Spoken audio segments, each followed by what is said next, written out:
tango ekoki oyoyo tango yango yo ekoki Papa Stéphane Balamwange oyeye. Bonjour, bonsoir, bisika nyonso oyo bozali bomesana kolanda biso na tango ekoki RTC Wabino Gustave Ntumba autrement dit Kistumba les dynamiques toye lisusu lokola bomesano ko partager na bino les informations, les actualités, faire des analyses ensemble et pourquoi pas ko faire bino ba nouvelles révélations parce que na kati ya Congo chaque jour il y a des nouveautés. Na pesi bino bambo tebele bisika nyonso obino bozwami na bosanité Mouvatumba na bosanité maman Marie-Jeanne Kikundi bisiko ozali mère des mères. Je suis confirmé candidat député provincial et premier suppléant il y a député national. Donc Tchangu Eko Vibré et Massina particulièrement Eko Zwangai lokola député na bango na 2024 toko siégé. Et lelo na ye na solo na bino lokola momesano plus 243 pour na ba obabengaka 89 457 33 88 plus 243 97 526 98 85. Ce sont là mes deux numéros. Ceux qui vous bengai, beaucoup zwangai, vraiment avec beaucoup de facilité. Bambo Tebele na Junior Congolo, les jeunes, le futur député. Bambo Tebele aussi na le prof Kazadi Mukuna Bisikozali na États-Unis. Lelo tokolobelanin. Ozomona que na osala ba effort ya ko répondre na ba exigence na bino na bosenga na bino président. Mais kako kiti savoir na do se forcer kaka na kiti savoir. Mais moko ekomatana yango kaka. Tokolobela ba dossier au moins misatu lelo. Tolingi totuna eza nini kuna na sakanya. Yango sakanya ekomi nini? Ah oui. Tokolobela sur le loi là-bas avec le gouverneur Fifi Masuka. Tu éviter ce to bengango a na betse na liba. Quoi to bengango escroquerie, to bengango détournement, to bengango nini mama Fifi Masuka. Yo ko changer te vraiment. Nambula o changer atako. Et tokolobela pe lisusu Maimatali Mukekak Mess ya cardinal Ambongo parce que tu vas bengi ngai ba lobby na numéro autotek au sala lobby. Eh bien je reviens encore pour en parler juste un peu et tokolobela bongo pe position ya ba FARDC na biso nos militaires, notre armée. Qu'est-ce qui se prépare? Donc, dans l'entretemps, commencez déjà à partager ce lien, partager l'émission Nabiso, liker en haut massivement, s'abonner et faire abonner aussi les autres, commenter. Nous sommes là, n'est-ce pas, pour nous évoluer ensemble na bino. Avant na kota na nous na dossier à Sakanya parce que yangonde ezali les dossiers phares tu ebi que actualité lelo na mboka na biso c'est sur l'assassinat. Il y a le ministre honoraire Chéribin Okende ou lelo azali lisusu invité et tu ebi so nyonso ba circonstances nini oyo esala kiye akufa.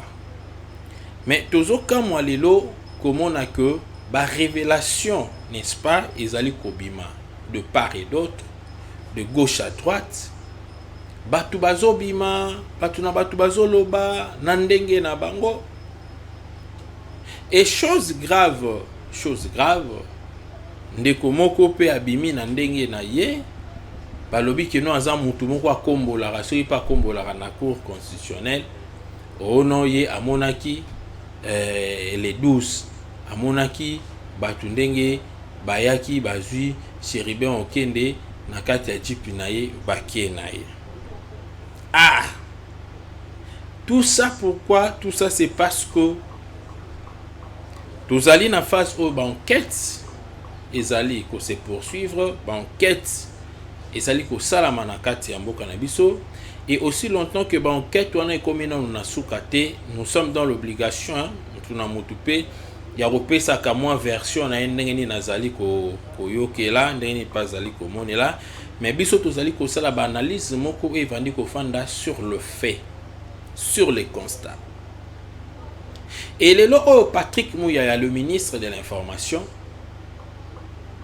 na déclaration na ye na interview na à Salaki na la radio onusienne, il a dit que c'est comme si il y a un groupe de gens, il y a des personnes, n'est-ce pas, oyo ba s'organise, c'est-à-dire il y a un laboratoire des gens oyo va s'organiser vraiment très bien pour semer les chaos en République démocratique du Congo et particulièrement à Kinshasa. Donc c'est vraiment un laboratoire, il y a sabotage. Et Patrick Mouyaya lobi que l'objectif, selon lui, il y a un laboratoire là, c'est pour créer la panique, créer la psychose. C'est pour à des fois pousser la population à être contre le régime ou soit contre le président de la République. Et c'est pour chercher une crise afin que dialogue y a. Et Nganaza a insisté le long lobby que les Congolais zéro dialogue, 100% élection. Tous en atteint ba dialogue ne permettra biso ko banda ba 2001 à San City oyo ba roubé roye consort ba koma ba congolais na kati ya mboka oyo ba komela ba ministre ba vice-président plutôt de la République na mboka oyo mais rwandais en tout. Batu o basala na carte na bango pour déstabiliser la République démocratique. Na éviter ceux qui biso ba Congolais à un moment donné toye bakate que tozalaka batu et que le Congo nous appartient. Non, botikanga on a le bon. C'est comme si à un moment donné ba Congolais tobimaka na je dirais na casquette ya batu. Donc c'est comme si à un moment donné les Congolais nous ne sommes plus des humains. Et nous ne nous considérons plus comme étant des êtres vivants. Comme étant des êtres ayant, je dirais, une terre, ayant une étendue, l'air donné par les dieux ou par la nature. C'est-à-dire, Toya, Nakati, ya Congo, Tomikuta na ba Congolais, parce que quand je parle de la nature, il y a la loi de la nature, biologiquement parlant, et géographiquement parlant. Ma belle nabiso, tokute on na kati Afrique, to botami na kati Afrique, et tandis nabiso abengo Congo qui est au centre de l'Afrique même. Parce que un moment ba Congolais tout ça là, c'est comme si tu évitais que le Congo est abisso. Non, c'est logique. Le Congo n'est pas une terre rwandaise. Le Congo n'est pas une terre tanzanienne. Le Congo n'est pas une terre centrafricaine. Le Congo n'est pas une terre rwandaise, ougandaise, burundaise, brazzavilloise, zambienne. Le Congo n'est pas une terre française. Le Congo n'est pas une terre belge, ni même encore américaine. Mais le Congo a été colonisé par le Belge. Les Belges, en venant pour nous coloniser, ils ont trouvé déjà le Congo en Afrique avec une population, un peuple appelé les Congolais. Non, on a lié tout camarade. Et si le Congo était devenu la République démocratique du Congo ou la République du Congo, soit l'État indépendant du Congo de l'époque, mais c'est parce qu'il y avait un royaume Congo ici, le royaume Congo. On a pris le Congo d'Eka, on l'a converti plutôt en C, français et comme Congo et le Congo. Donc c'est-à-dire biso ba congolais nous avons intérêt à combattre la mboka na biso, à sécuriser mboka na biso. Mais malheureusement ba congolais toza ki di ba toleli awa nzambe sunga biso Joseph Kabila kende. Joseph Kabila a tué les gens dans ce pays. Joseph Kabila a déstabilisé l'administration de la République. Même le président français Emmanuel Macron a betanga bout portant comme ça les chefs de l'État awa na cité de Loya. Tolobanine. Tant que Bamboka Mousseza ko reconnaître que le régime précédent ont concouru na fragilisation ya ba institution de la République. Le régime ya Joseph Kabila et longoli biso kibomutu et même biso kibokolona. Non, nan solo par rapport ya ba laboratoire au Patrick Mouyaya alobi. Et l'objectif ya ba laboratoire c'est pour créer l'insécurité, créer l'instabilité. Mais aux hommes on a battu à l'olenge boy au bazali ba présumé bazo doit soutien ya bato moussous entre guillemets au babenga bango ba congolais. On a dit congolais est moko nous cessons d'être humains. Eh au tel pena congolais on a pena veste cravate on a pena nyama taureau on a pena ro pena simbiriki au tel pena oh congolais raisonner le rôle là moussele kete. Ah oui. Au moment où Congolais ont raisonné pendant le rôle à Sosoko, au Sopi Losoboy, à to bengane 1000 fois aussi longtemps que l'osso est na to bambie libanga, à obeta ka tour ya kolia. Congolais et moi ont réfléchi le rôle à Niama, le rôle à Mboa. Je dois vous dire ce genre de choses pour na révolutionner binobo comme batu. To comme batu na métier penakati. Non, phototique à sentiment. Donc, comme il y a une phase où Patrick Mouyalobi, il y a un laboratoire. C'est que l'objectif est peut-être bon, est comme une instabilité. Il faudrait que toute la province de la République démocratique du Congo ait comme une instabilité bongo. Mboke comme ingérable, insécurité partout.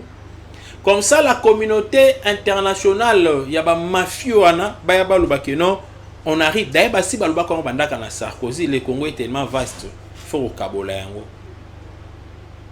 Et logique, on a des Congolais Niama. Les Congolais Niama, il faut que Kabola, toi, tu penses que yo, c'est un teki. D'ailleurs, il y a le pango bozo, le pango, il y a pas 10 personnes. Teki yango, bo mana pour nos Kabolambo. Au Congo, il y a plus de 120 millions d'habitants. Tu penses que vous avez son bon?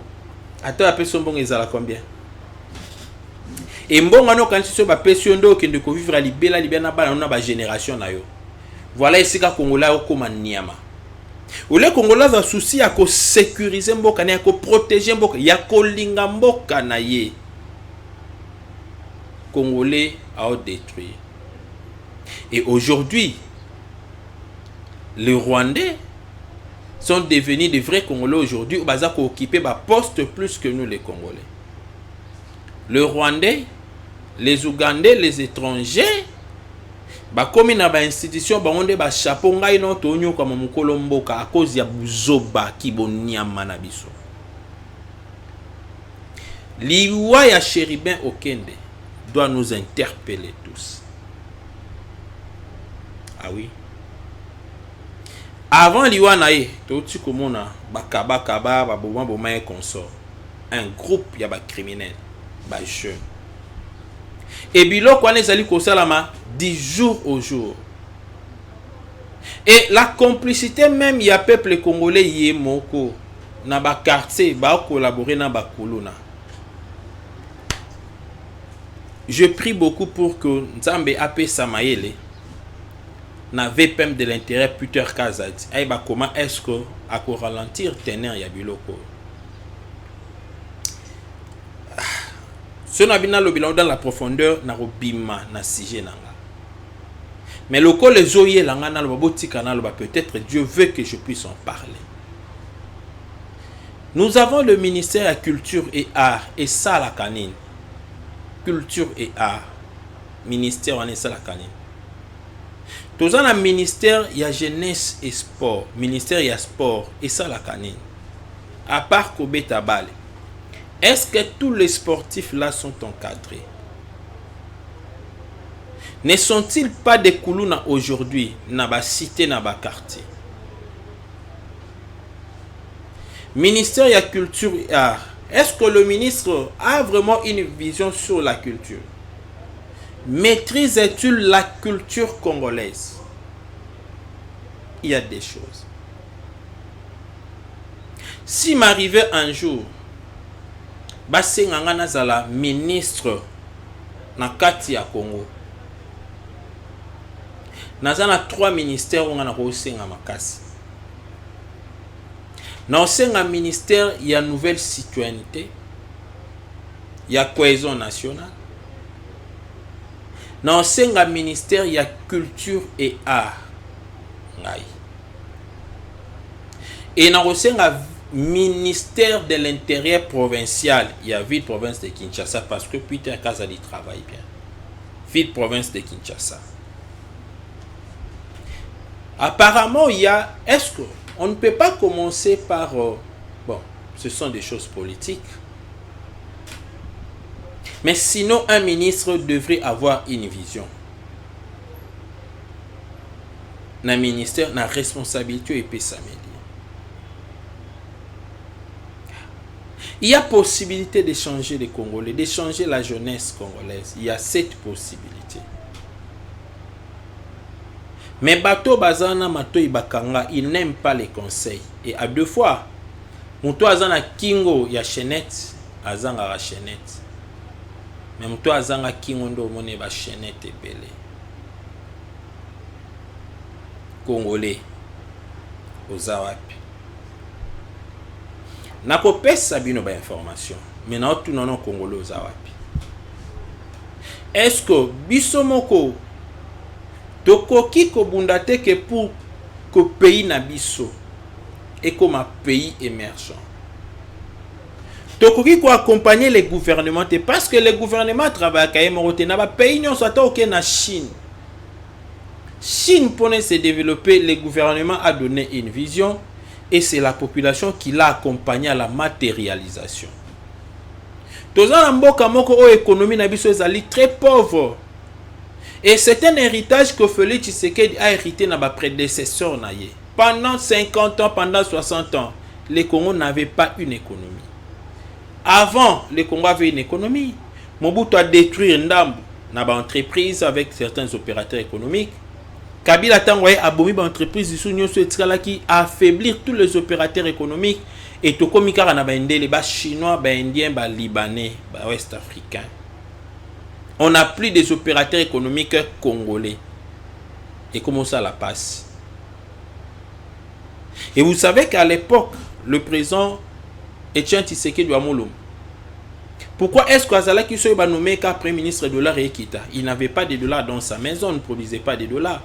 Mais c'est parce qu'à l'époque, la plupart des opérateurs économiques bazalara bazaïrois.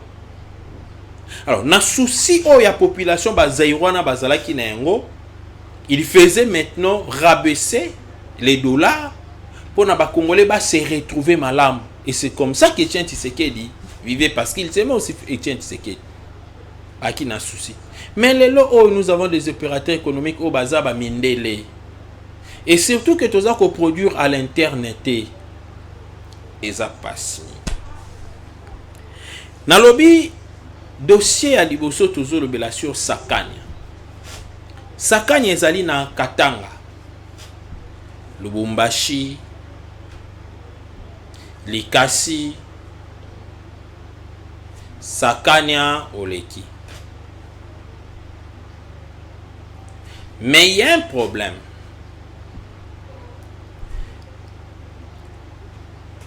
Tous les travailleurs de l'État, je dis bien tous les agents de l'État, Oyo Bazali na Sakanya, Bazali ko travaille contre et le gouvernement provincial et le gouvernement central.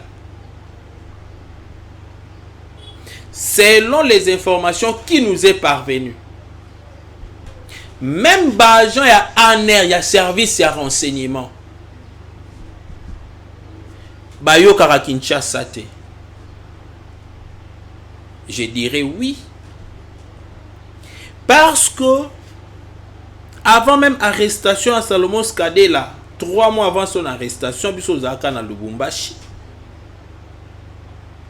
Bisika tozaki ba information que même certains policiers o bazaki na kati yanin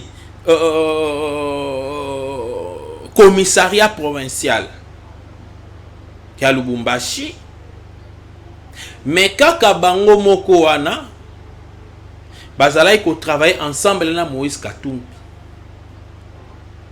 et bazalaki na kati ya basalku ya kobomaka batu na kati ya basaki.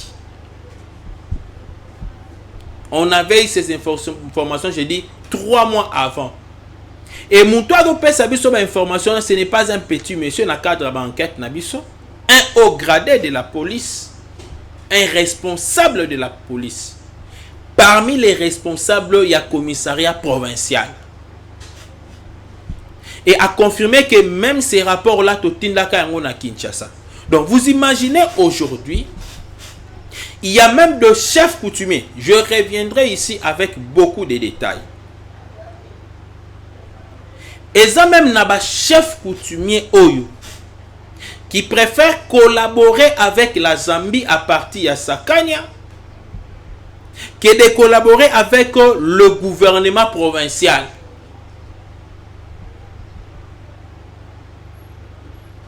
Et qu'on a renforcer la sécurité pour Nangaï. Agents sur le service de sécurité, les services spéciaux. Au bazakuna na Sakanya, il faut que longola bango. Il faut que longola bango. Ko tia batu mususu ya sika. O bako utata ba province mususu ba ye. Parce qu'on ne blague pas avec la sécurité du pays. Et on m'apprend que Evan Angela ya Sakanya nde John Numbi akimelaka. Et la plupart ya bato bazali ko kimaka. Kinshasa, baleki Katanga, bazobi mela na Sakanya. Bakoti Zambie. En complicité avec chef coutumier. Kuna balobi que Sakanya, c'est un état dans un état. Sakanya est comme le Vatican na kati ya Lubumbashi, na kati ya Katanga. To sengi na ba autorité bo fongola misu makasi. Le vrai peuple de l'intérieur Peter Kazadi ozana musala ya makasi ya kosala na kati ya mboka oyo. Toche la motema, toche la misu.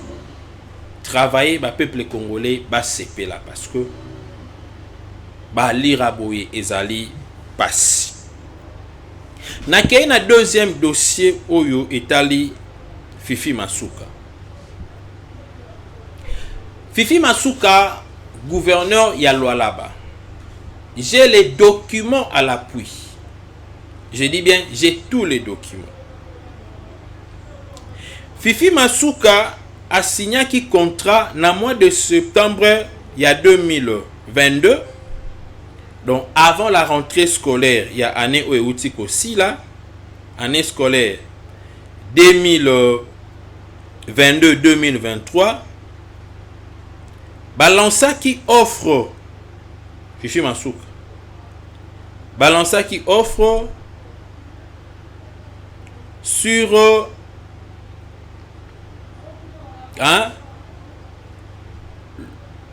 je dirais les fournisseurs Oyo Bakokaki ko servir la province du Lualaba na ba manuel scolaire pour na ba la classe.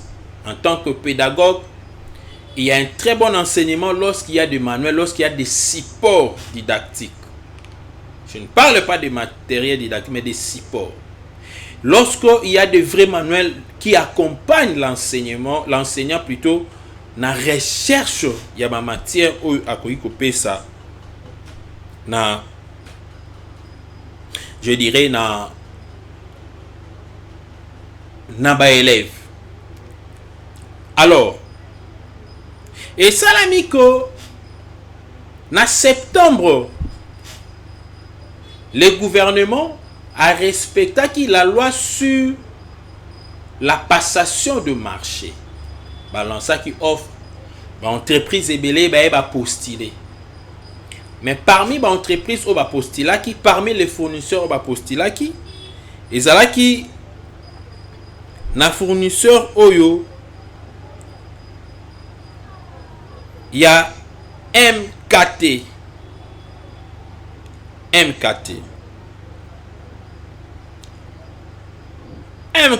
oyo bayebaki na ko gagner marché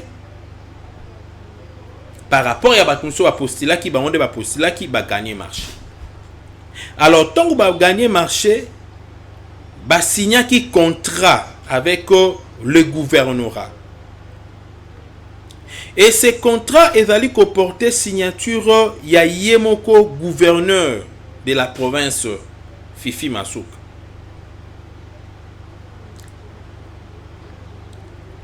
Et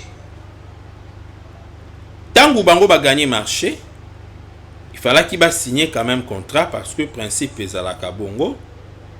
Baye bandenge nini bakotambola, ndenge nini livraison eko salama, ndenge nini bambongo paye et kopé sam.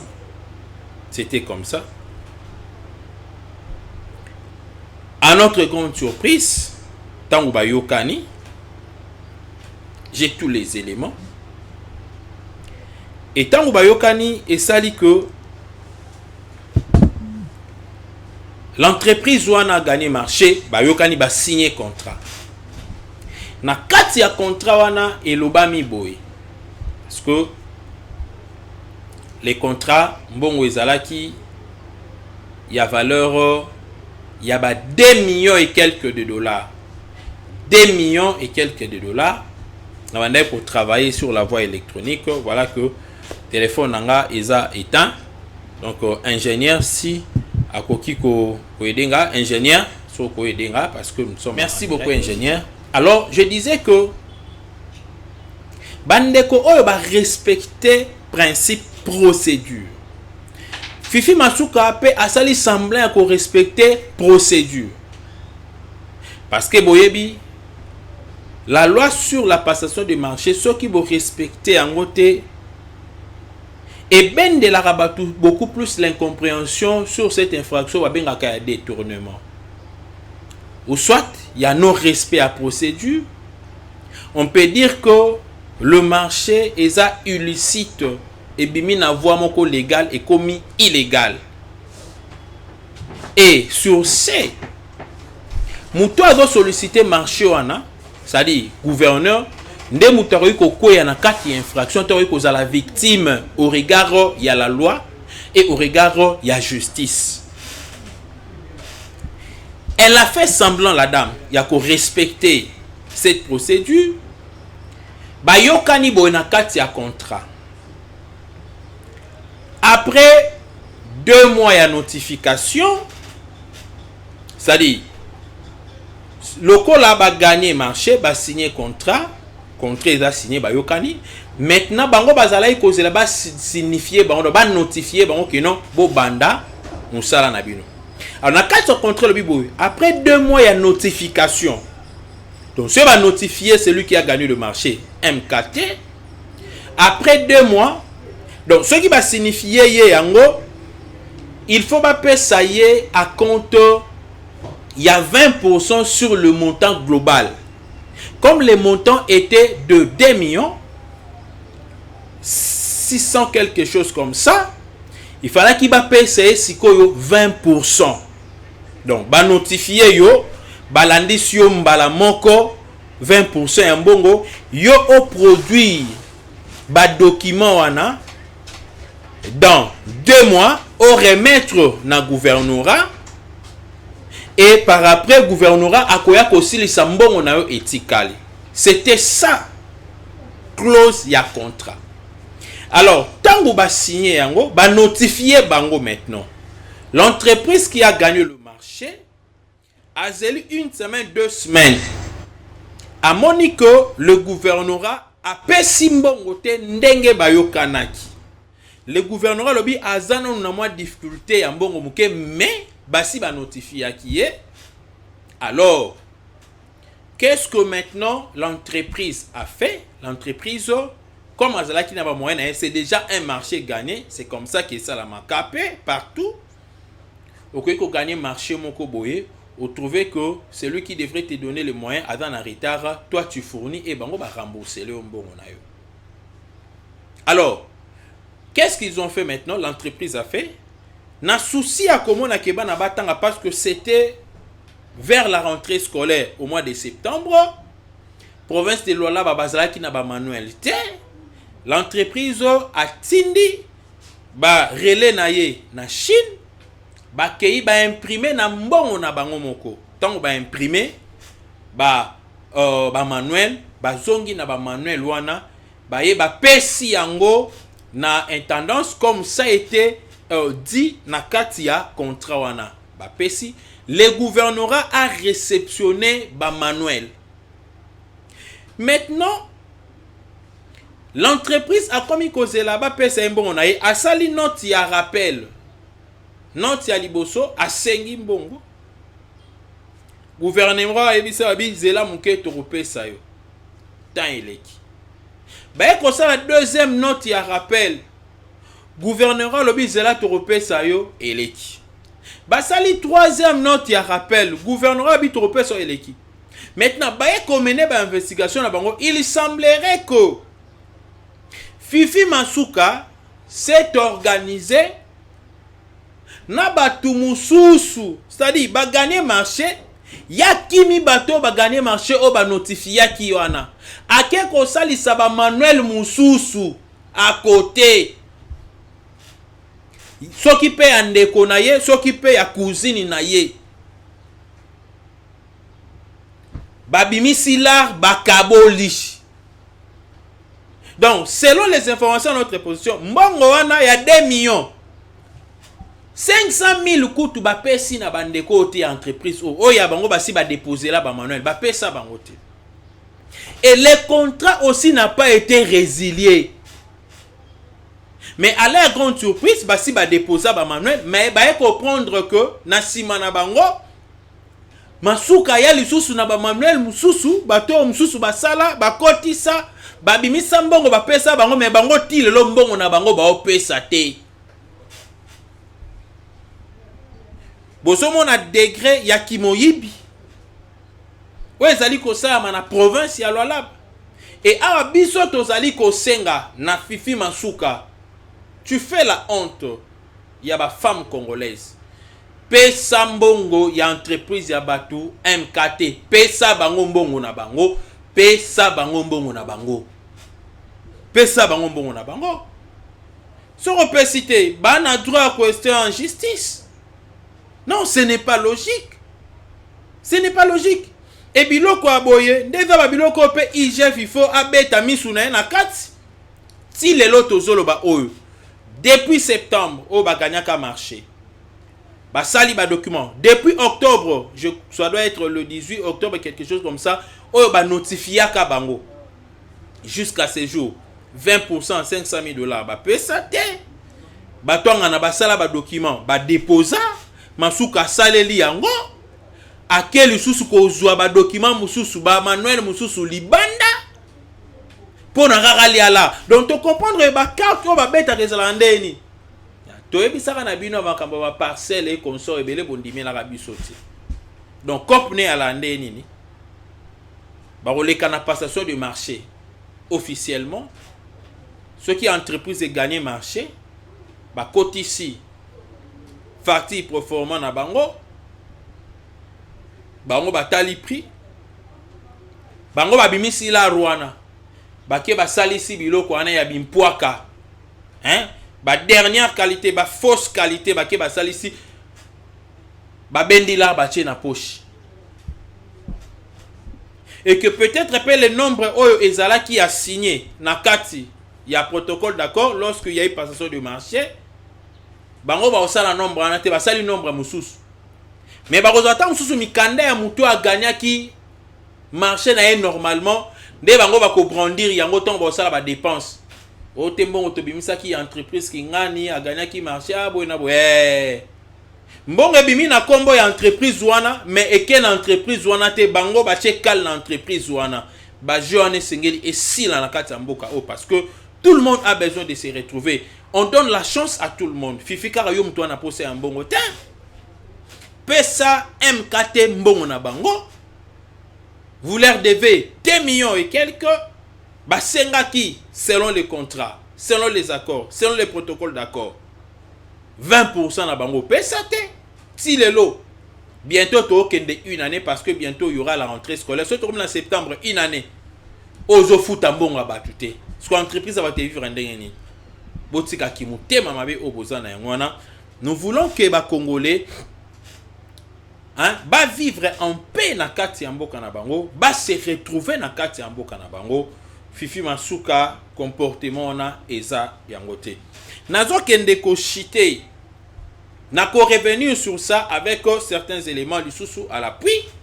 Je vais vous brandir tous les différents documents on attend à Naza na yango.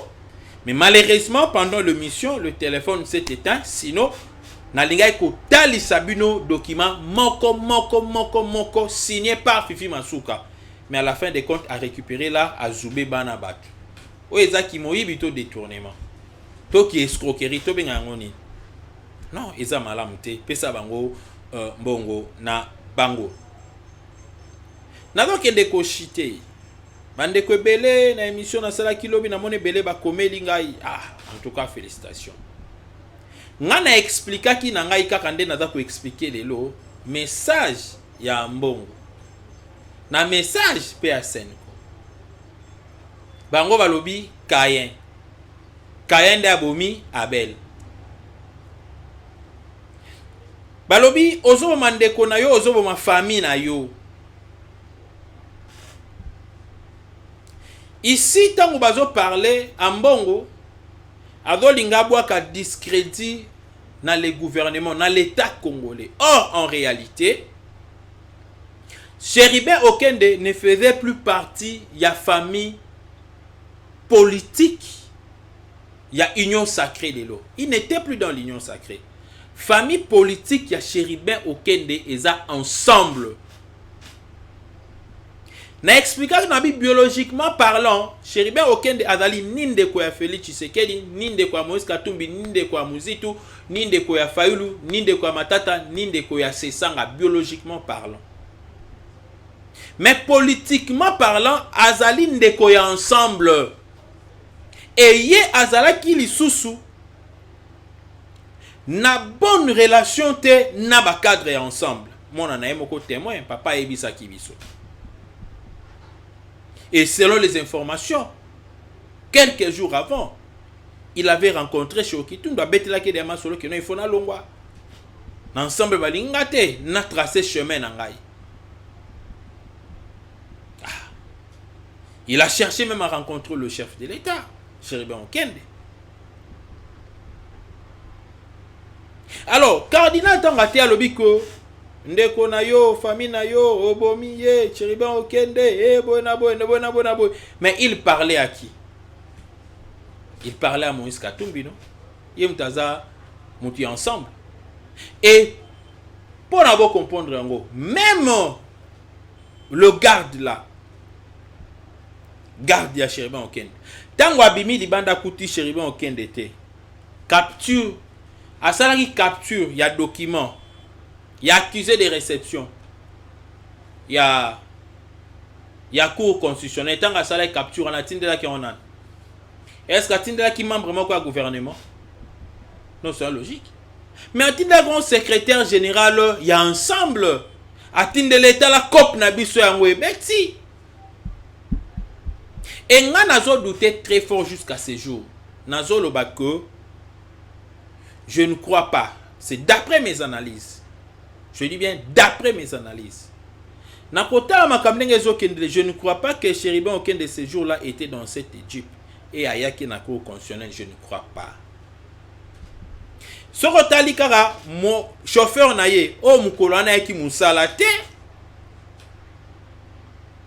chauffeur na mukona ki musala te nalandi maloba Francis Kalomba lobi que bilamba ya Chérubin Okende ezalaki na ba mabele on na kata mutuka mabele ezalate là c'est selon Francis Kalomba. Nathalie Batwitch et Salami na 14 h 2 heures avant accusé de réception et ça là. Je suis un juriste. Et lorsqu'on essaie un peu de marier le fait avec, je dirais, les éléments précurseurs, tout le monde a le lien kolobake bato bawandai ko tweeté wana, ils avaient déjà les informations, mais peut-être makila Chérubin Okende de bandai ko troubler bango. Et qu'ils ne savaient pas, peut-être il fallait causer là. Tant que ba comment ko banga na ko solo là na ba téléphone. Et que peut-être bateau peut ba monaki Chérubin Okende avant koufa bateau. Je dis bien peut-être. Parce que le jour où Chérubin a koufi, je suis parmi les gens au baloba kiko, parmi les suspects chauffeurs na garde naye avant cour de cassation à se prononcer un jour avant, et les jours suivants la cour de cassation a confirmé et va retenir le la suspect. Et là vous savez ce qui mutu ayebi likambute biso bato to zoata ko sambi sabatu, parce que je le fais aussi en tant que OPJ. Ah oui hein, un enseignant, un professeur, un préfet des études, un directeur des études, un directeur pédagogique, c'est un OPJ. Tozo tant ko sambi sabat na classe, tant ko sambi sabat.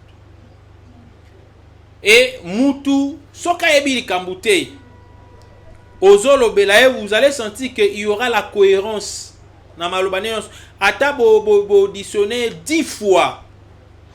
Vous comprenez que arolobaka ndenge moko na ba différentes instances où ya koleka wana to na ba différents services, parce que azolo ba vérité est dans la carte na ye. Mais ce qui mutu azolo ka lokuta arozala lobi ndenge mususu kuna lobi ndenge mususu kuna lobi ndenge mususu, c'est ce qu'a dit le président à cour de cassation que na ba audition bazali ko auditionner les batouana, et surtout garde le lo lobi ndenge mususu loba lobi ndenge mususu lo lobi ndenge mususu loba ndenge mususu, et na conclusion lobi ni oui bien sûr que loba ndenge mususu lobi mususu ala ko faciliter biso tâche, mais c'est aussi une autre manière ya ko faciliter biso tâche. Nous comprenons que il a des vérités qu'il n'arrive pas à maîtriser maintenant. Il veut mentir mais il ne sait pas mentir. Tôt ou tard il finira toujours par dire la vérité. Et tout le monde est Katumbi qui a. On a une enquête aussi, mais l'enquête est était Katumba qui a Kimini na Bangini. Katumbi était venu donner de l'argent pour na main c'est ça la matin, na main c'est au ça manaba luka comment va ko laver ba carte na banwana. Bazwa discrédit ba bois que là maintenant le gouvernement. Ah lokola ba tubalanda ka église catholique ba oui que non. Ah c'est que l'église catholique a le bongo c'est bongo. Mais l'église catholique qui a le leusé à l'obité. Ah oui hein. Na kati église catholique bandimi basi ba comprendre que non ambongo na ce sont des opposants politiques. Il y a le président Félix Tshisekedi, ambongo na chole namute ba fligence, ce sont les communicateurs, il y a ensemble, ils mangent de l'argent ensemble pour communiquer, pour relayer ce que ba yo ki la binondé. Et après avoir donné de l'argent partout, Katumbi azongi. Mais enquête n'a nécessité. Voilà où on a na koyi kolobana biso ba congolais to linga les président Félix Antoine Tshisekedi. Zéro dialogue nazoba, pas question de dialogue. Tous aux élections. Et votre frère Gustave Lutumba, candidat député provincial na Massina. Premier suppléant, il y a député national, il y a Tchang. Nous avons besoin de vos soutiens. Vous soutenir biso. Hein, vous soutenir biso vraiment avec des moyens to battre campagne. Bino bolinga biso bandaka la bino bo encourager biso que non bo postuler to postuler en gros, mais nous avons aussi besoin des moyens. Bah tu as mis tema malam. La campagne demande des moyens. Na oyoka sonité pour nous senga bonga campagne. Ah oui. Le président de la République pour la campagne. Tout ça là, cotisation. Le 24 avril d'ailleurs, nga nazala wana. Tout ça là, on a un terrain à Sainte-Thérèse. Mbongo. Population cotisa. Tout ça, bon, on fout la caution. Ba candidat président belé ba 500 bon ba fouti la caution. Nga na bon yo futa caution na nga été ya députation provinciale na mois d'août ça. Ana posa. Ba to balinga Gustave Lutumba ba o ba rolanda nga. Bo soutenir nga na battre campagne, j'ai des gens qui vont me lire. Mais campagne sur terrain c'est nga se faire sentir. Nous en a posé à polo, nous en a posé à banderole, nous en a posé à véhicule urbain tamboussa, nous en a posé à moto. Bref, nous en a posé à l'art. Donc, au Balinga Gustave Lutumba, plus de 143 89 457 33 88 plus de 143 97 526 98 85. Ce sont là mes deux numéros. Sur Obenga Rozwangai, Tomonani Mukolo et Alobi. Ciao. Tango ekoki oyoyo tango ngoyo ekoki Papa Stéphane Balamwange oyeye